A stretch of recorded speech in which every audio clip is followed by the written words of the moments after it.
We all know those days where everything is so busy and so packed and it's just one thing after another. And, really, I kind of like those days. However, sometimes you need a break. Sometimes you just need to get things done, and you don't need every phone call, text, that you're going to get.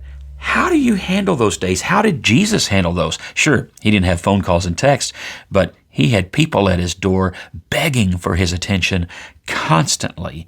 And I think he handled it better than I typically do. How about you? Well, grab your Bible, Mark chapter 6. We're going to look and see how Jesus handled it and why his way is better than mine.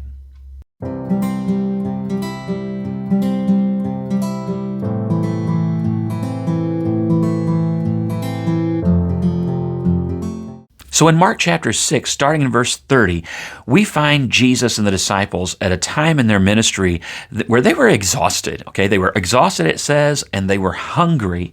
And you think about some of the things that we've seen them do just in the last couple of chapters as we've gone through the Gospel of Mark, and they have seen Jesus calm a storm. They have seen Jesus heal a demoniac, and 2,000 pigs run off a cliff as the demons were sent into them. Wild and crazy stuff. They've seen crowds of people coming out to see, is this Jesus really, could he be the Messiah? Is he the one? And there's been testing and pushback and debate and all of this kind of stuff. And they are tired. That's where we find them in verse 30. They're tired, they're hungry, and had the word been invented yet? Maybe even a little bit hangry. So let's look at this. The apostles gathered around Jesus and reported to him all they had done and taught. Then, because so many people were coming and going that they did not even have a chance to eat, he said to them, "Come with me by yourselves to a quiet place and get some rest." So they went away by themselves in a boat to a solitary place. But many who saw them leaving recognized them and ran on foot from all the towns and got there ahead of them. And when Jesus landed and saw a large crowd, he had compassion on them because they were like sheep without a shepherd. And so he began teaching them many things. Okay, so again, they are tired, they're hungry, and Jesus looks at his disciples and he says, "Guys, I think you need a day off." So they get in a boat and they start to head to the other side of the lake. Because they're thinking like you and I would think, surely we can just go over to the other side. Nobody knows we're going there, and we'll get a little time off. No forwarding address, no anything. Well, that didn't really work, did it? They get in the boat, they head to the other side, and in the meantime, people saw them out there on the lake. They see the boat, and they're like, hey, there he is. And they can kind of figure out where they're going from the shore, and they start running out from all little towns and villages dotted along the lake, and they meet them on the other side. Have you had days like that? I feel like this is another one of those instances where Jesus' life is like that of parents of toddlers. There's no hiding from toddlers. They're always going to find you. And so they find Jesus. When they get off the boat, how would you have reacted? Let's actually stop and ask a couple of questions. How would you have reacted if you were the disciples and you finally get to the other side and here are thousands, not a few, not one or two, not a dozen, thousands of people waiting for you. And they're begging for attention and they're excited to see you, but you may not be excited to see them. You're still tired, you're still exhausted, and you're still hungry. You'd had a nice boat ride, but the last few minutes were not that great because you saw what you were coming into. And you see these crowds and you realize the commotion means an end to your rest. How do you feel? Honest answer, not your Sunday school answer. Honest answer. What would it be? What would be the rant you would post to your Facebook? And I think that's how the disciples probably felt. Okay? Normal human beings, tired, exhausted, hungry, hangry, and now here is one more and right? And you get tired and you get exhausted and you are empty. And when we get that way, it's pretty easy to get cranky. I will confess that every now and then, even though I'm wanting to help people and I'm wanting to do good, a doorbell will ring or a phone will ring, and my first thought is, what now? Right? You do it, I do it, we all do it. What now? And then you see the people, and it changes things. The phone rings, and you think it's, more often than not, it's spam, and I think that's part of what feeds our frustration, impatience, and hangriness, is that we just assume it's going to be just something annoying. And that's sad that we get that cynical, but we do. And then on the other end of the line, or at the other end of a non-existent wireless line, if it's a cell phone, is a person who just has a need. They're hungry too. They're tired too. They're hurt. They have a need, and they think there's something you can do about it. And many times you can, and you actually, when you get off the phone, you say, thank you, Lord, that you stopped me from letting them know that my first thought when the phone rang was, what now? And you're thankful for the opportunity to have been corrected by the circumstance, not to be so cynical, not to be so selfish, not to be so cranky. And that happens, okay? That happens. And God works through all of that, and I think it's good for us to have those moments, because we need God's correction at times, don't we? It's just easy for us to get, when we're tired, hungry, and hangry, to get very selfish.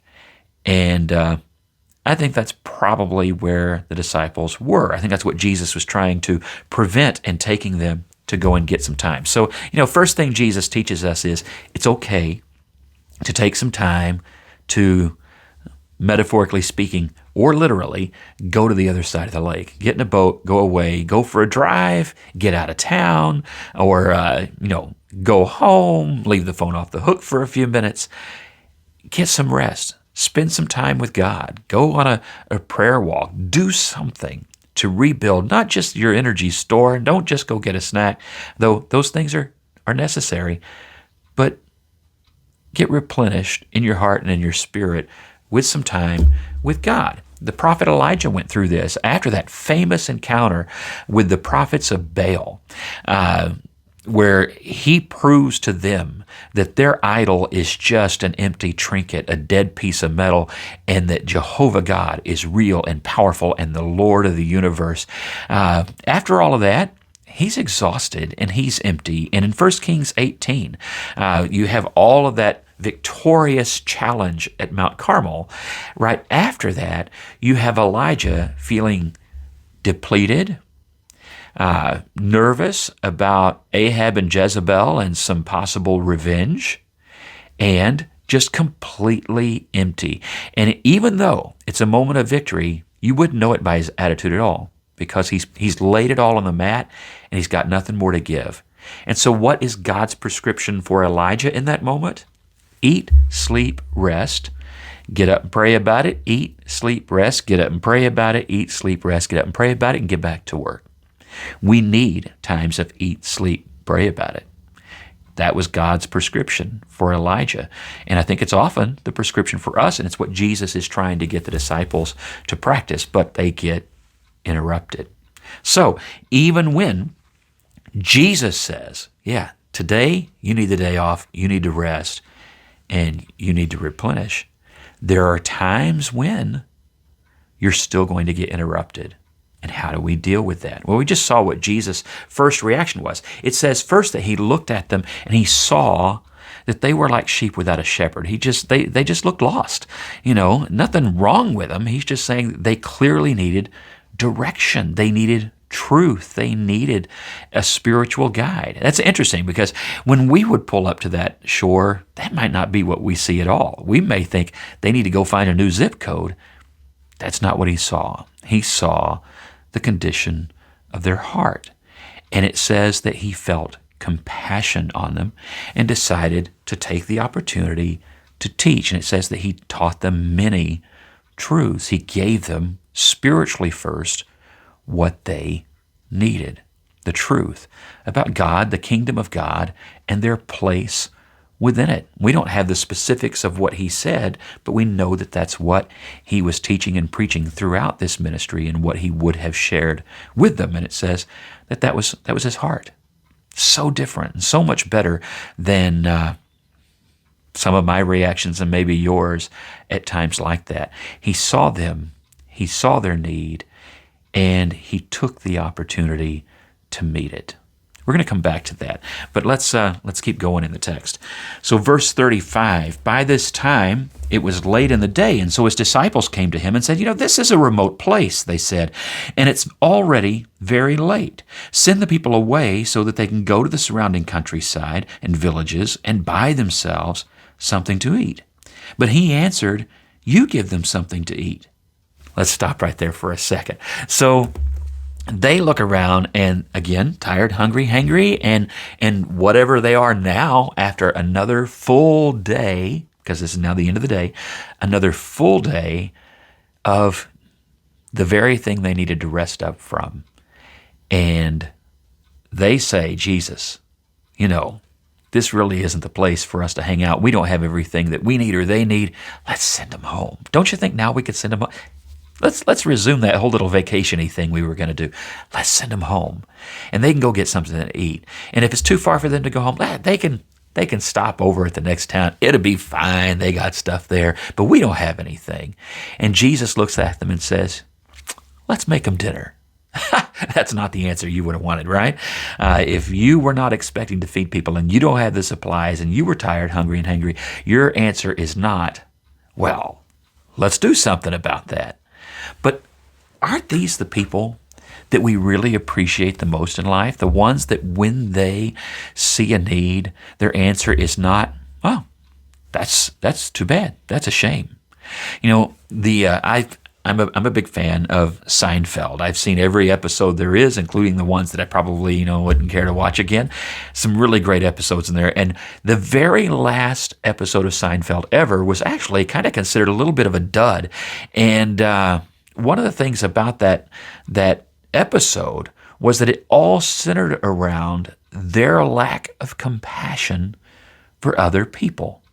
And so they were put on trial for violating the Good Samaritan law. And some states have a law called the Good Samaritan law that says if you see someone in trouble, in need, maybe under attack or whatever, you have to do what you can to stop the attack, to get the authorities there, whatever. You've got to do something to help that person. You can't just walk by and go, oh, that's a shame.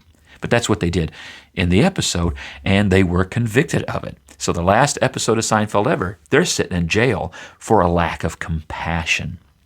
And yet, all they did in their lack of compassion that landed them in jail was what so many of us do.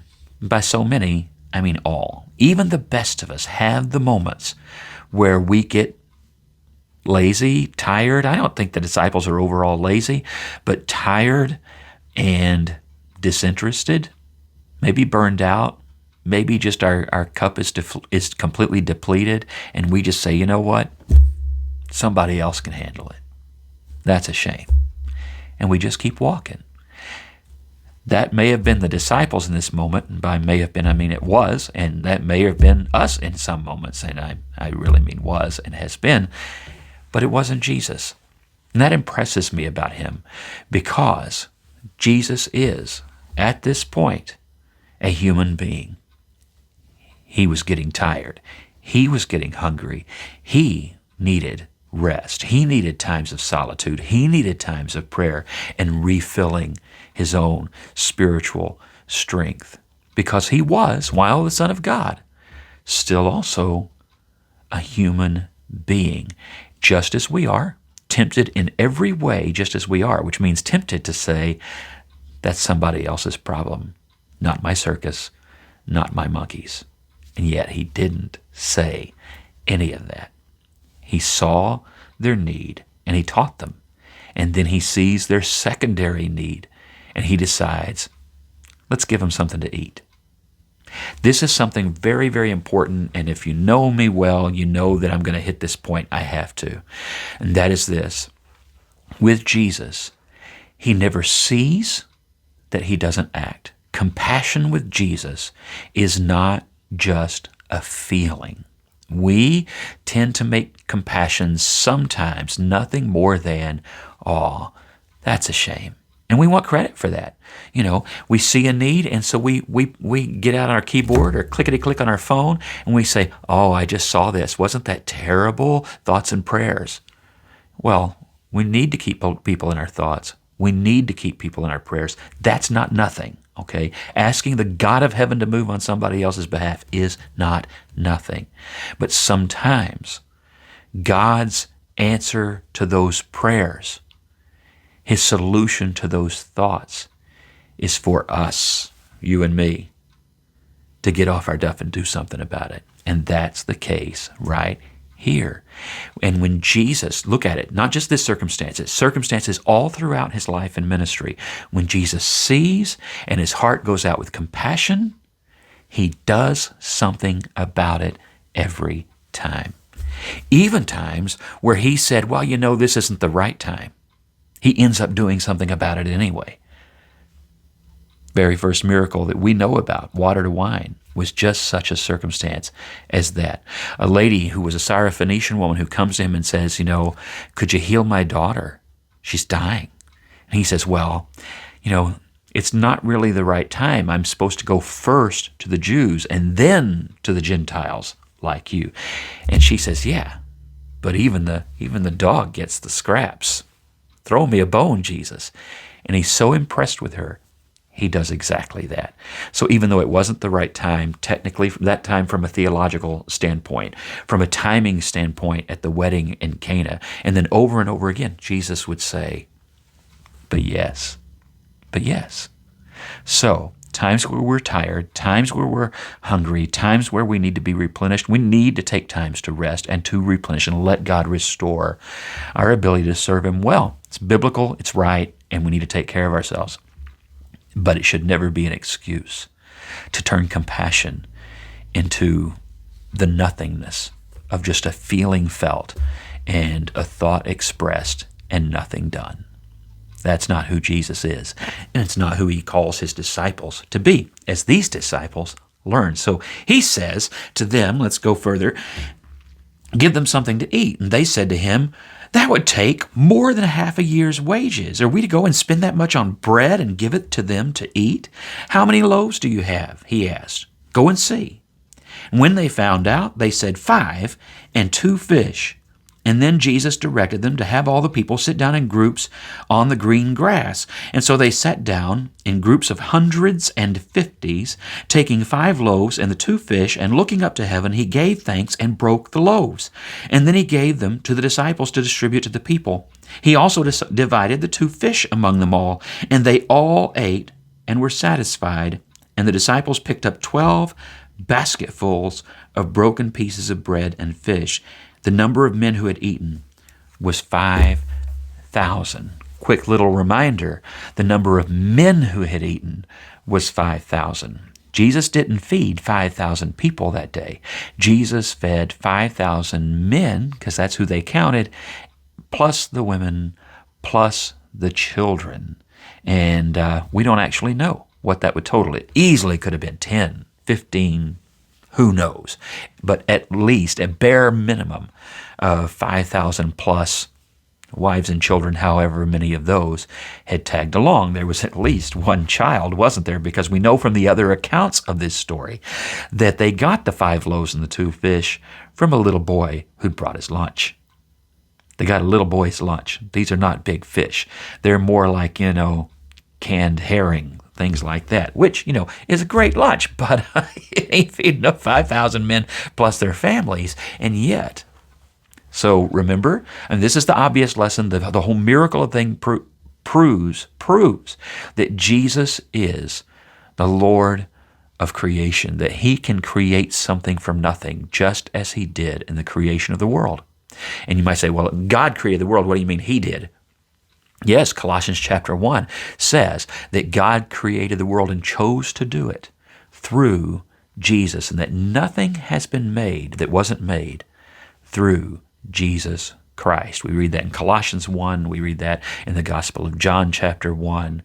The world was created by God through Jesus Christ.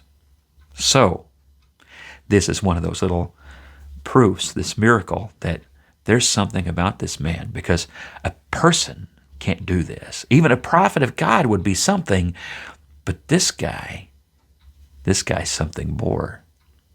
He must be the Son of God. The purpose of the miracle was always to prove that what he claimed to be and what he taught was indeed from God. And so he proves that. But for us, there's more.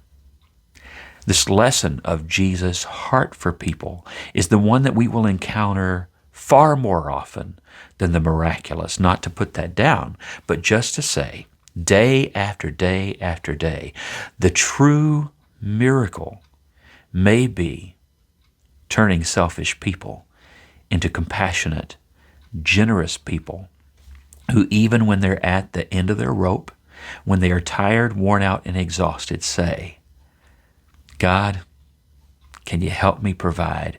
There are people who need just a little bit more. And that's what he did. He taught the disciples, even when you need a break, don't stop loving. Give your body a break. Give your heart a break. But don't give compassion a break. Don't ever retire from being Jesus' people when there are people who are in need. A couple of passages that I'd like to share with you in this regard.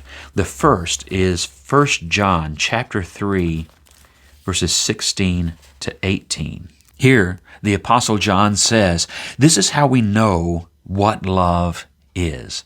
Jesus Christ laid down his life for us, and we ought to lay down our lives for our brothers and sisters." Now, we might think that he's saying we need to give self-sacrificially and literally die for one another. Well, that's true. There may be times where the martyr's call comes to our door. It's hard to imagine. Most Christians never have to do that. The vast majority of Christians never have to lay their life down like the cross. But every Christian will find themselves in times where this circumstance comes up. Verse 17, "If anyone has material possessions and sees a brother or sister in need but has no pity on them, how can the love of God be in that person? Dear children, let us not love with words or speech, but with actions and in truth." So John says he was there that day, okay? John was there that day on that shore helping Jesus pick up the food from the meal after the miracle. And what did he learn? When you see people in need, if the love of God is in you, you do something about it. Compassion isn't just moving. Compassion moves. It's not just a feeling. It's an action. It's a lifestyle. It's a yes, Lord. What can I do? Here am I. Send me. The other passage is this, because it's tempting at times to say, yeah, but I've done that so long. I'm just so tired. I've given and I've given and I've given. I've done and I've done. Do I really have to keep going? Do I really still have to keep doing this? Well, when the love of God is there, it's not do I really have to. It's God, can you give me strength to? Galatians chapter 6, verses 9 and 10. "Let us not become weary in doing good, for at the proper time we will reap a harvest if we do not give up. Therefore, as we have opportunity, let us do good to all people, especially to those who belong to the family of believers," even when they show up on what was supposed to be your day off, on what was supposed to be a day of rest. Love. Be Jesus' love in action. And don't ever get tired of doing good, because you will reap a harvest. God is going to bless you, but he blesses those that don't give up. God bless you. Join us again next week, and join us Sunday as we worship together at 10 o'clock at the Early Church of Christ.